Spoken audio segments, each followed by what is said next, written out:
something's coming. It's going to happen for 48 hours only. It's going to be, cool. You want to be part of it because it's massive discounts, high value.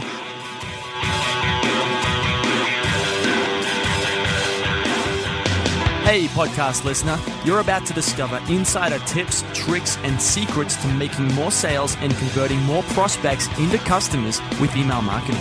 For more information about the Email Marketing Podcast or the Autoresponder Guy, go to dropdeadcopy.com/podcast.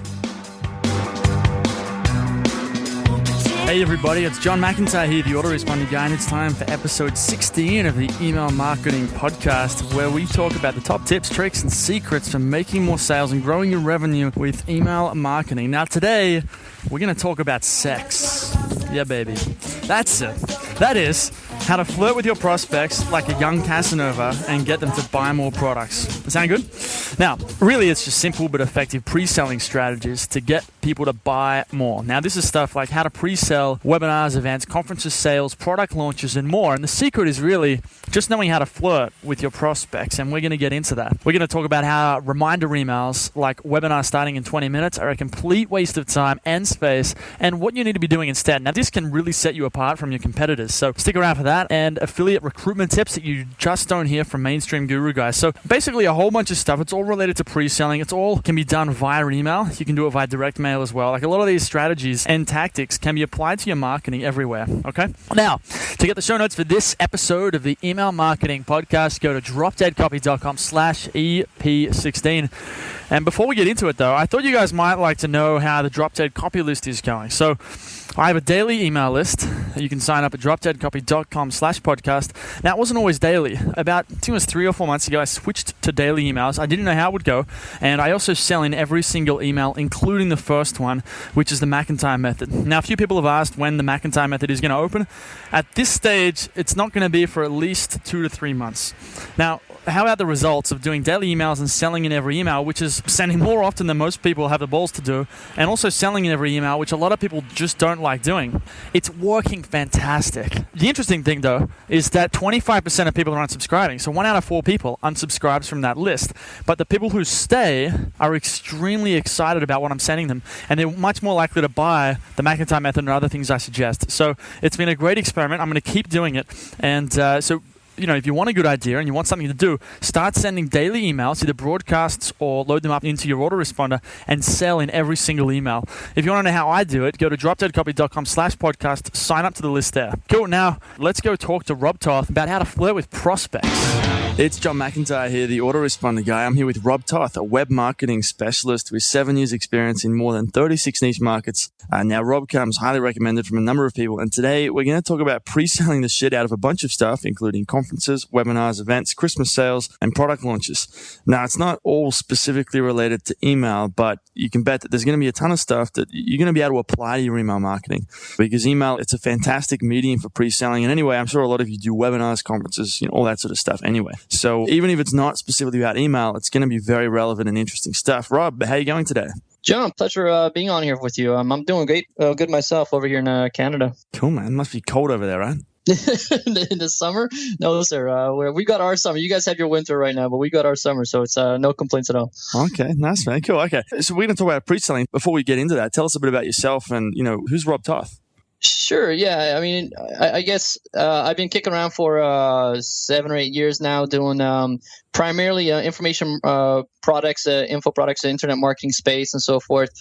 Via different clients and kind of rev share of opportunities, we've expanded beyond that into different niches. Some really cool, interesting ones like ghost hunting. Everyone comments on that one, and then obviously the gamut of the popular ones like dating and weight loss and so forth. So played in different spaces now at this point. Ran my own conference, Canon Marketing Summit, which actually, as of the time of this call, is actually we're just finalizing a deal that's being sold off.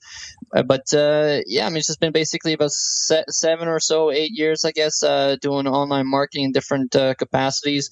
Had some bigger launches, had some fun projects, been able to kind of kick around to different parts of the world to meet up with some business contacts or just kind of explore things. So been down your way, down to Melbourne actually for 3 weeks as well once. But I don't know. I mean, it's a whole sales. I did sales copywriting. I think that's what kind of brought me into the internet marketing world. Initially was I was kind of doing contracting and sales copywriting a while back, but then kind of realized that I was kind of passing up a lot of cool projects that I was writing a copy for, but I really wasn't kind of taking part in the rest of the bells and whistles, which I really enjoy. So I kind of expanded from there. So nice, man. So it sounds like you've really kind of done a whole bunch of different stuff, not just one thing. Yeah, there's a variety kind of. I think most of us have the same kind of entrepreneurial ADD. Nowadays, I've kind of got that under control pretty well, where it's actually just one company, one focus, and so forth. But in initial days, it's like, oh, let's do this, let's play with that. So it's I kind of had my hands in a lot of different items there. Nice, man. Okay. That sounds cool. So we've already talked today about how we're going to talk about pre-selling. So before we get into the nitty-gritty stuff, tell us, I think some people are going to be thinking, what the hell is pre-selling?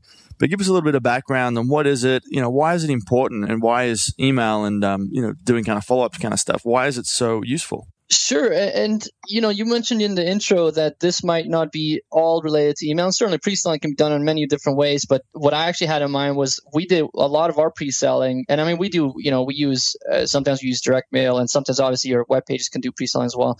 But a lot of it is actually done with email because it's so versatile for that. So pre-selling is essentially just flirting with the prospect, the way I kind of put it, before you try and get them into bed with you. So it's not trying to go up to the girl saying, would you like to buy, or here's a conference and therefore come out and attend, or here's the product we just launched and therefore buy it. It's something that, I think inherently everyone who has, even basic marketing 101 knowledge knows that they should be somehow pre-selling. But I think either how they're approaching it, or just the fact that it's an oversight where they have so many other things on the go, like with even for webinars, it's pretty popular these days. A lot of people are not even properly pre-selling the webinars. They'll announce them. One thing I see with a lot of guys, even big guys, they'll run a webinar. They'll have a badass webinar, tons of great content.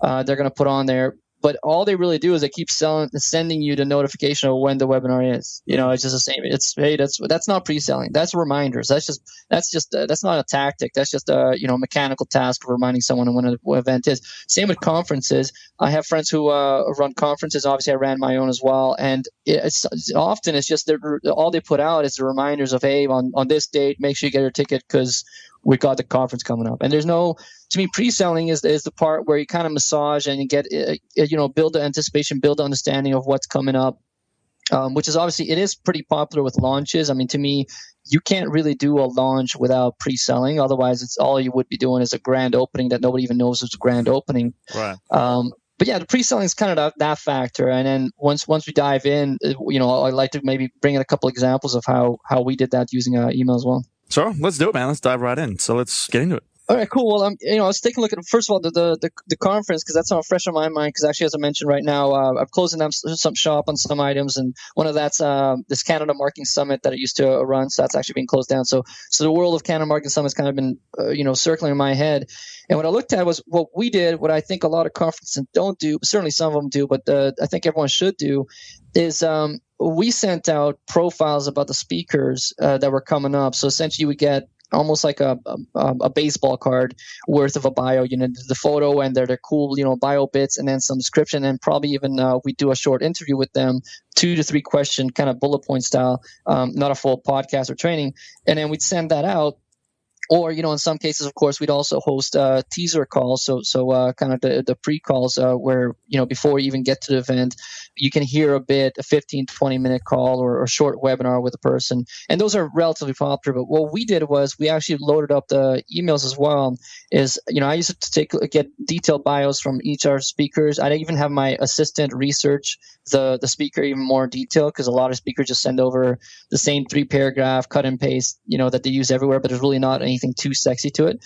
But anyway, so we would send that out on email. So before you even get to the event, it wasn't just harping on, hey, buy your ticket to come to the event. It was, we were essentially making each speaker cool. Like we here's a content that's just, really made you think. Here's some of the best juicy pieces that we just sent you via email. Here's what's kind of unique and cool about their background and so forth. So before you even thought about the whole event, you were like, I really want to meet this guy. This person I'm reading about right now. That's the person I want to get out to and meet up with. And so we did the pre-selling for speaker bios, and then anything else that was unique as well. Like we had bonus days and so forth. So we pre-sold why you should buy the upsell. So before the card even opened for you to buy and register your ticket, and then the upsell to that was this bonus day.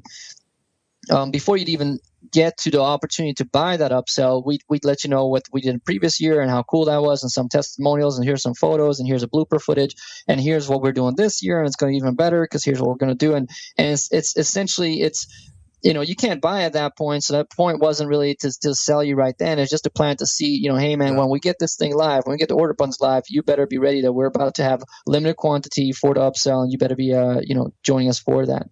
So for Canada Market Summit, and then I think the third variant of that was the short tips. We'd release whatever the topics were. We take a look at what my speakers would be speaking about, and whatever topics were being covered, I'd go find, or whether, obviously if it's something that's my expertise as well, I'd just write up. But basically, we create these kind of punchy 3 to 4 bullet point teaser content pieces on the topic. So essentially, our pre-sales were a variety of things. It was mostly, though, featured on the speaker. So pre-selling why you should come see the speaker even before the event ticket goes live, and then also the topic of why, whatever it is, like Facebook advertising or video marketing or whatever, just bringing out some not the mainstream stuff that everyone knows, but some cool things that you can apply in your business. And then providing that as content, but that gets the person excited about, oh wait, that's a tactic we could apply. Let me go attend this conference so I can learn more about it. And that's another way to kind of get people excited about the topics and the speakers before even the opening of the card for them to come register tickets. Okay. One thing that I think is really important here is that I want to draw out, I think it was really useful when I thought, realize this, is that if you don't do this type of thing, if you don't pre-sell people and really, go to your best efforts to make them buy something, you're doing your best prospects a disservice, because they might really need and be able to get a lot of value out of the conference. But if you're not pre-selling them because you're too scared or too hesitant, or, you don't want to sell anything, you're actually going to make it harder for them. In a sense, you're taking away the value that they could have had, which is why I think pre-selling can be so important for the business and also for the prospect as well. Oh, absolutely. And to me, that was, that's one thing. Even in the world of affiliate marketing, for example, I'd have affiliates who join up to promote something, and they typically, I used to be affiliate manager as well. That's one of the, and I did that for a couple of years for probably a couple dozen projects. So I saw the kind of the background of the numbers of what an affiliate can actually accomplish. And pretty much across the board, it wasn't the guy with the big list that was making the dollars. Typically, of course, in some cases, but typically, what was pulling the results was the person who was using anecdotes and using multiple emails for the same offer instead of the shotgun approach of the one email that goes out. And I mentioned that because there's an affiliate from the or a merchant from the UK that. I won't mention his name right now, but I was an affiliate for.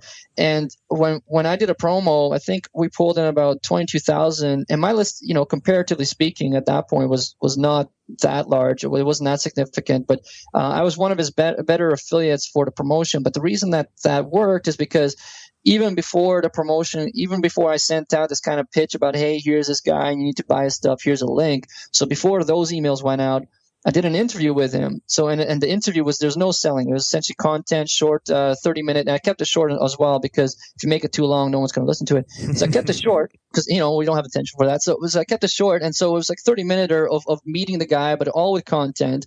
And then I followed that up with a pre-sell with my story of the guy, how I met him, what I think of him and sense. Like, it's just basically the story aspect. But that email also didn't pitch, but it left it lingering where it said, hey, P.S., tomorrow I'll let you know about a couple of things that he's doing that, I think would be right for your business, blah, blah, blah.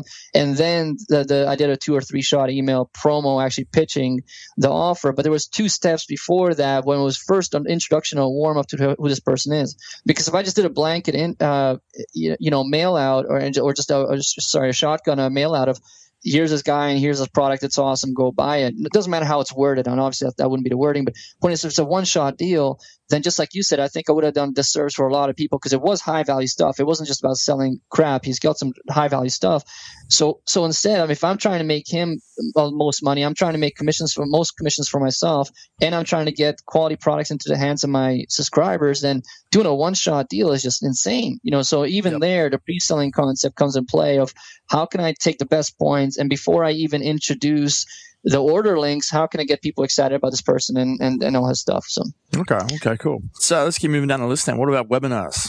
Webinars that's actually one I've got coming up here. I've got a series coming up on Rob Toth. I don't know if I can mention it, but robtoth.com, but irrelevant. But point is, we've got a web class series coming up, and I think that's what's being done for that a little differently than, again, because anytime I step into a new arena, what I do first is I kind of just spy on everyone who's doing it right, and then probably even a lot of people are doing it wrong.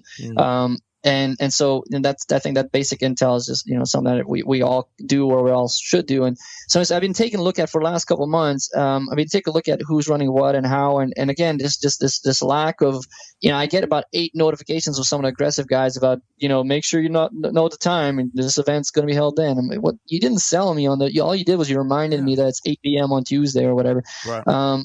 So what we're doing differently is we're actually bringing in case studies, because what's being sold, and I guess I'll mention briefly because it kind of ties in with what the pre-selling is.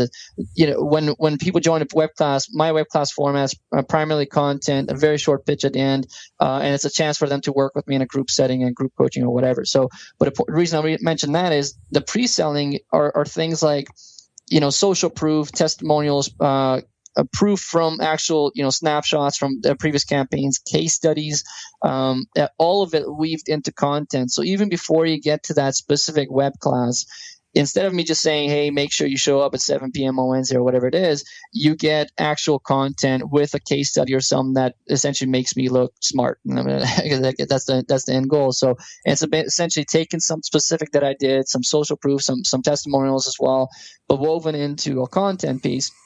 And you're going to get about 5 of those. And again, each of those emails will also remind you of the time slot of when everything is. But you're going to get about 5 of those before the web class even occurs. And then you get on a webinar. And then, of course, we have our follow-up process, which is a whole different story. But point is, we pre-sell you because you might not know. It's just like on here. There's probably plenty of listeners who've never heard my name before. And even those who might have heard my name, they don't necessarily know my details.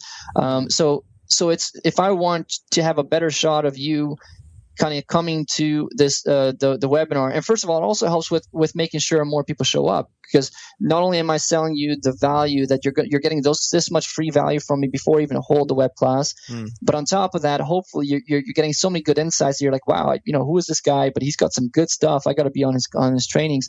So again, it kind of pre-sells you on the fact you need to listen to what I've got to say, because I'm here to deliver some good content. So even for webinars, typically case studies filled with content leading up to the webinar is something that I would also invoke there. Okay. So what we're really doing here is we're pre-framing whatever we're trying to sell here, whether it's a conference, a webinar, a product, sales, that kind of thing. You're basically trying to control the frame. When you just send out, don't forget to show up at, on Wednesday night at 8 p.m. When you give out this content, you're basically setting up this frame where, whatever the webinar is it's going to be amazing. So when they show up on Wednesday and when they keep hearing the time about it, like, you're controlling the context of what's going on here. You're controlling, that they think the guy's an expert, that they want to be there, that it's got information that they want to hear about, that it's relevant to them, that it's, and so on like that. So there's a lot of frame control here. I guess that sounds like a very advanced concept, but really what it is, it's like just dropping things, kind of concepts into your prospects' brains. So when you finally introduce the product or the offer to them, it's kind of they understand the offer in the context of everything that's come before that. Yeah, actually, that's a very good point too. About it's by building up the content, or I guess tearing it down into multiple smaller pieces, you do get them into a better understanding format as well. And that's exactly it. And beyond that, just the fact that you're selling them on the so-called expert, or selling them on a topic, or selling them on actually being on the event, even if it's a free event. Here's another mistake I find is, people assume, well, it's a free event, so therefore it's people will just come, but that's obviously not going to happen. Whether it's a free conference, free webinar, free anything, it's free for money in terms of it's free from monetary cost, but it's not free from time, and people still have to watch their time.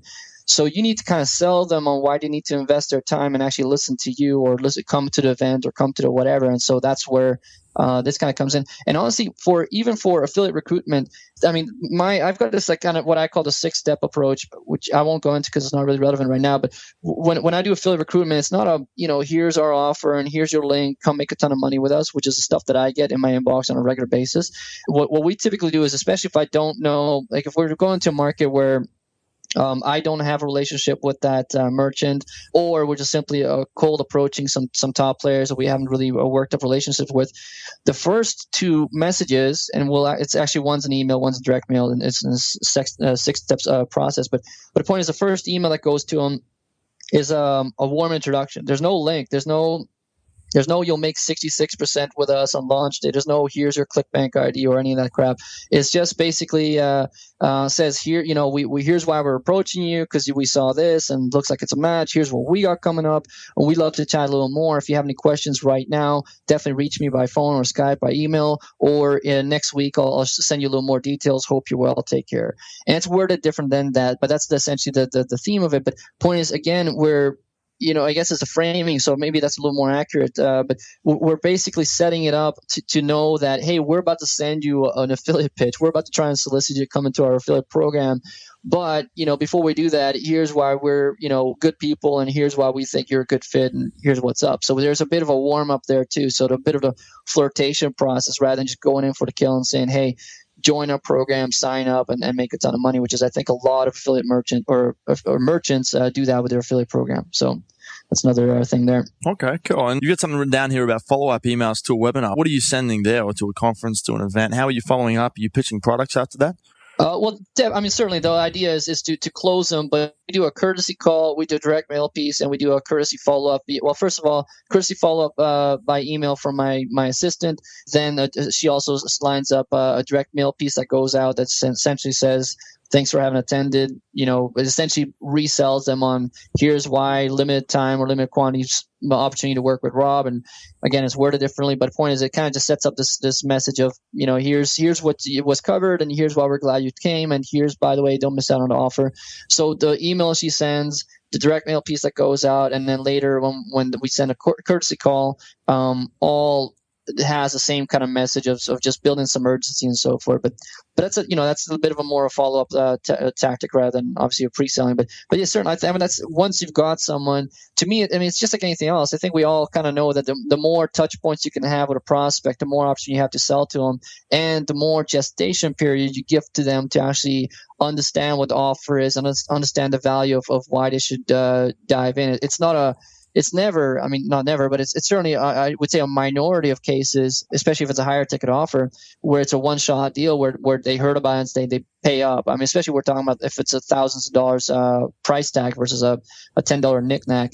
It's not going to happen for one-shot deals. So that's why the pre-selling or pre-framing, setting that up so they're in the right mindset, they get a bunch of value. Then they come to a live audience where you build up rapport, and then we do the follow-up, which is a separate deal. But essentially there we have a multi-step follow-up, and it's a multi-medium follow-up as well on purpose. So we do email, direct mail, and voice.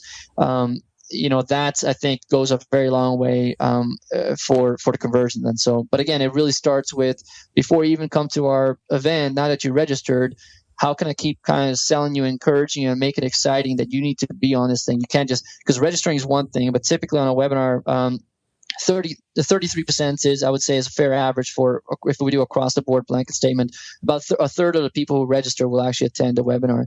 And so if you want to maximize that to get it closer to you won't get 100%, but if you want to get closer to 100%, you need to kind of give them the bullet points and the reasons and incentives and the value and so forth, why they need to be on there. Okay. I think what's helpful here is to kind of pull out the main concept that's going on. It's really, whether you're selling an event or a webinar or, product launches or, follow-up emails, what's really going on is, in any relationship, there needs to be multiple touch points.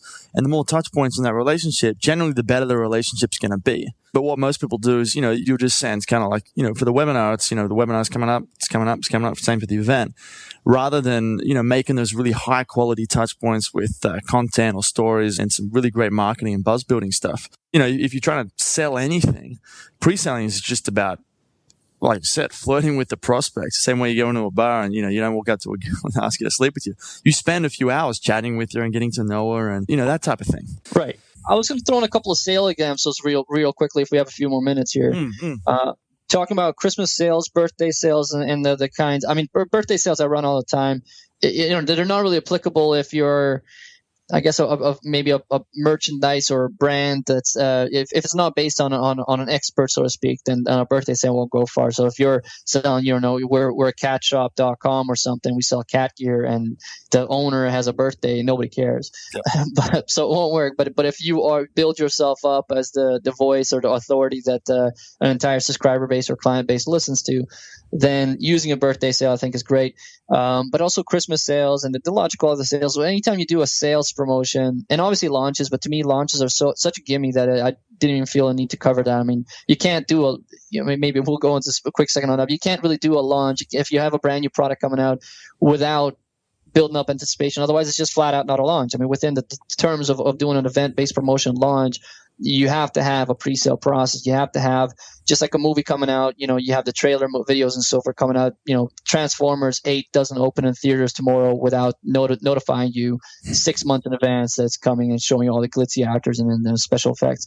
So the same thing here. You need to be ready for that, or you need to be doing the pre-sales. But for sales, which a lot of people don't tend to do, which is surprising, is because I love them. And it's just like a sale in department stores, retail stores. Everyone has sales, online, offline. Amazon has it. You sign up to just about any kind of service. People run sales. It's typical. But when you come into, I guess, more the info market space that I've had most of my experience in, they're kind of this thing that you don't really do. You do launches, but you don't do sales, which doesn't make any sense. So you should do sales, in my opinion. You should do at least one sale, but I would do like the major events and again, birthday sales if it's applicable for your business model. But even in those cases, what we do, and I actually code, we'll actually not program, but we'll enter, speaking of autoresponders with the autoresponder guy here, into our autoresponders, we'll set up what I typically do is a 6-day sale format, which is a 48-hour sale, but it's the 4 days leading up to it as a pre-sale. So essentially, those 6 emails will go out, I guess day 6 or whatever, we're working backwards, day 1. Yep. And then it will tell them, hey, this sale's coming up and here's why it's cool and so forth. And then day 2, maybe there's some content. There'll be a PS that reminds them that the sale's coming up. Day 3, same thing, content, whatever. So we keep this process going. Day 4, we let them know, hey, tomorrow goes live. It's only 4 hours. Make sure you grab it. And then there's 2 days when it's actually the sales happening. So there's emails that go out on those days and it sells them. But again, it's a 6-day promotion, 48-hour sale, 6 emails in a promotion, 48-hour sale. So but 2/3 of the promotion, or at least the way I run it, is actually pre-selling, because you can't order at that point yet. It's just setting you up for the fact that, hey, something's coming. It's going to happen for 48 hours only. It's going to be, cool. You want to be part of it because it's massive discounts, high value. But I'm going to spend 4 days on the pre-sale, and where I'm only going to spend maybe even 2 promotions on the sell, because by the time I got you all warmed up, all you need to do is get the details of where to click and go order. So right. So even for whether it's for Christmas sales, and whether it's an autoresponder sale like I just mentioned, or whether it's for have a birthday sale coming up, I do the same thing. I have a birthday sale coming up. I'm running a special before 48 hours. But again, I would do several emails before that just to lead you up to the sale, and same thing with Christmas sales and so forth. Okay, fantastic. And then the last thing you had written down here is interaction, engagement, and pre-sales. Should we be getting people to reply back to emails? Yeah, I mean, again, we're going to come back to the conversion point. It's the thing is that it's going to come down to, if you're selling a $7 thing, you're trying to sell 10,000 copies of, then having a bunch of people reply back, unless you can actually, even there, I bring in some sort of customer support person to help with this. So even there, it's applicable, but certainly even more so for a higher ticket, multi-$100, multi-$1,000 products. You want, as much as possible, you want to open dialogue. But to me, that's just sales 101. That's not really pre-selling. But the reason I added into the course here is when you do send out those pre-sales, whether it's like for our web classes within the case studies, I typically have a question, or leave an open-ended, or somewhere just says reply back, especially if what I'm selling is me. Because if I'm trying to sell the fact that you get to maybe have a chance to work hard, and we've done some cool things, and here's some campaign numbers, and I'm a big deal and so forth. And I'm not really arrogant, but the point is, if I'm trying to package myself as here's someone you need to deal with, then if the end goal is for you to get to work with me, then one thing I want you to know is that I am available. So I'm a real person. I am available to answer your questions. So I might, into the case studies, into those pieces, I will always throw in things like, essentially find out what they thought about questions like, what did you think about it? Because it's too hard to answer that. So it's if anytime you have to make the prospect think, they're not going to respond. What you want is the knee-jerk responses of if you could implement one of these 3 strategies I covered, which one's the most applicable, right? Because oh yeah, number 1, because we can make a ton of money or whatever. Those kind of reflex responses, what you're looking for. Is now you got a kind of short list, I would say, of people you can follow up with. Of hey, and I would save their emails and just check in. Hey, did you make it to web class? Cool. Was that useful or not? And then now you have engagement. But the point is, by them interacting, by them responding, because if you're already kind of pre-selling, you already have a perfect environment to create this kind of discussion before the event, whether it's a conference, whether it's a web class, whether it's a sale. So before that, the more prospects you can kind of have this kind of interaction, engage with, or even the ones that don't reply, but they know that you've set up an opportunity for them to reply to you, that just makes it more real because they know it's not just some blind name or whatever in the background. They know it's a real person, and they can reach you if they want to, even if they don't take you up on offer, replying to you. It does create this kind of engagement opportunity, and that goes a long way to kind of building up rapport and converting some of those sales as well. Cool. I love it, man. This has been super good. We've gone long here, but I'm totally cool with that. I like what we've talked about here. So before we go, though, give yourself a plug, man. Where can people find you? And then we'll say goodbye. Vancouver, BC right now, so come say hi. No,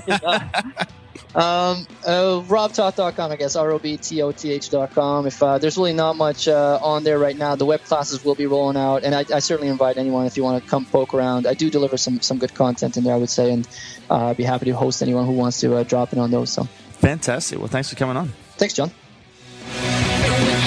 Hey everybody, thanks for listening. If you want to discover more insider tips, tricks, and secrets about driving sales with email marketing, sign up for daily email tips from the autoresponder guy. Go to dropdeadcopy.com/podcast. Sign up, confirm your email address, and I'll send you daily emails on how to improve your email marketing and make more sales via email. You'll find out why open rates don't matter and the 7-letter word that underlies all effective marketing and much more.